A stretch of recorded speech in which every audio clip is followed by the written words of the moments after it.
welcome back. So, today I'm going to teach you how to match the beginning sounds of flowers that we have learned previously.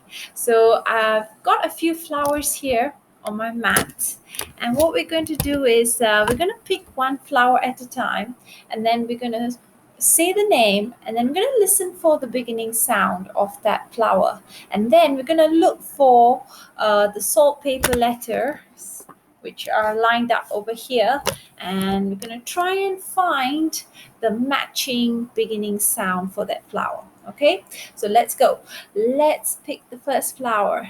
The first flower I've chosen is a heliconia.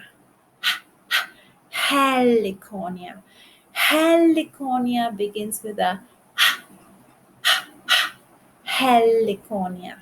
So I am going to look for the h sound. I've got a couple of letters in front of me, and I am going to try and find the letter that makes the h sound. And there's the letter that makes a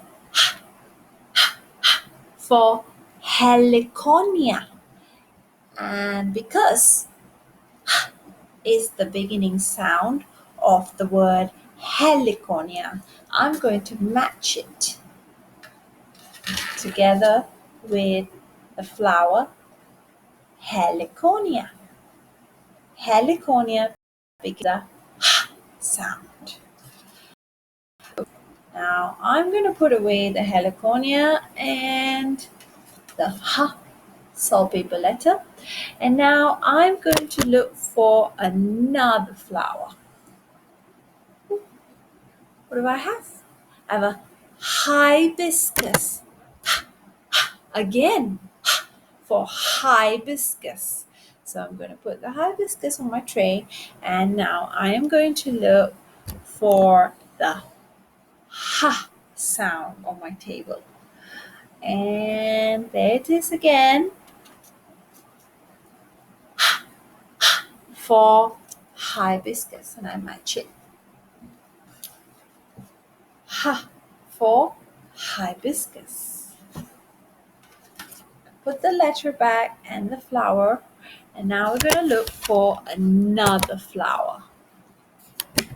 Ooh, I have a spider lily. Spider lily. Now we're going to look for the sound. Where can S be? There it is. For spider lily, and I've matched the sound with the spider lily. Once you're finished, you put away the flower and the letter, and